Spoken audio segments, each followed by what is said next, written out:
கர்த்தருக்குள் பிரியமானவர்களே, மார்ச் 3 இன்றைய பனித்துளிகளின் தலைப்பானது யார் பாக்கியவான்.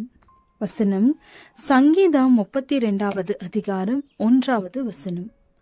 எவனுடைய மீறுதல் மன்னிக்கப்பட்டதோ, எவனுடைய பாவம் மூடப்பட்டதோ அவன் பாக்கியவான்.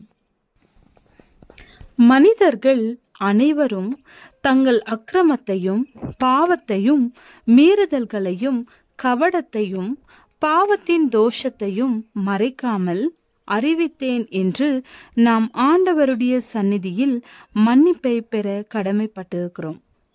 இப்படிப்பட்ட ஜெபம் மட்டுமே ஆண்டவருக்கு பிரியமானது. நம் ஜெபத்தின் முதல் பங்கு பாவ மன்னிப்புதான். தன் பாவங்களை மறைக்கிறவன் வாழ்வடைய மாட்டான். அவைகளை அறிக்கை செய்து விட்டு விடுகிறவனோ இரக்கம் பெறுவான்.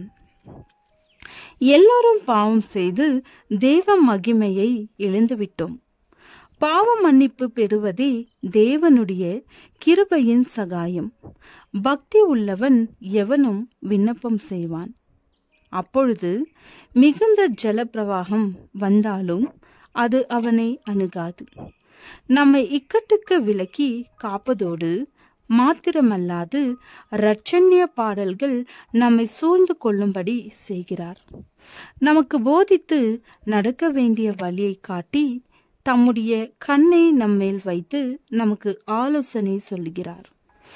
தம்முடைய கிருபையினால் நம்மை சூழ்ந்து கொள்ளுகிறார்.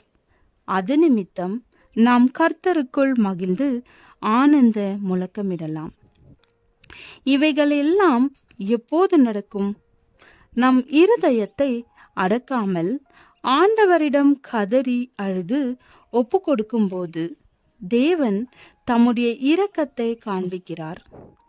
சங்கீதக்காரனாகிய தாவீதின் வாழ்க்கையில் நடந்தது.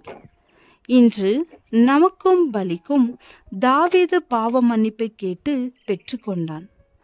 அது மாத்திரமல்ல, அவனுடைய பாவத்தை மறக்கவும் செய்தார்.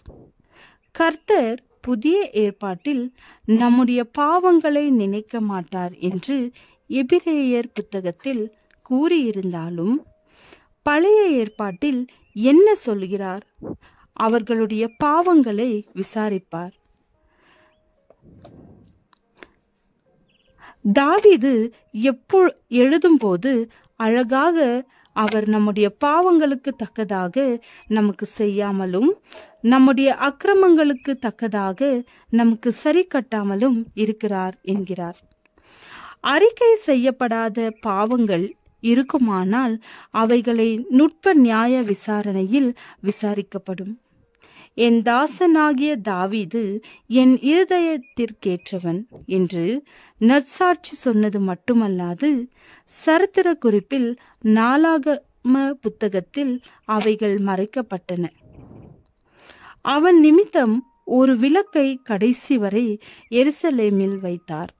அதிலும் மேன்மையாக தாவீதின் வம்சத்தில் நம் ஆண்டவராகிய இயேசு கிறிஸ்து பிறந்தார். யார் மிகவும் பாக்கியவான்கள்?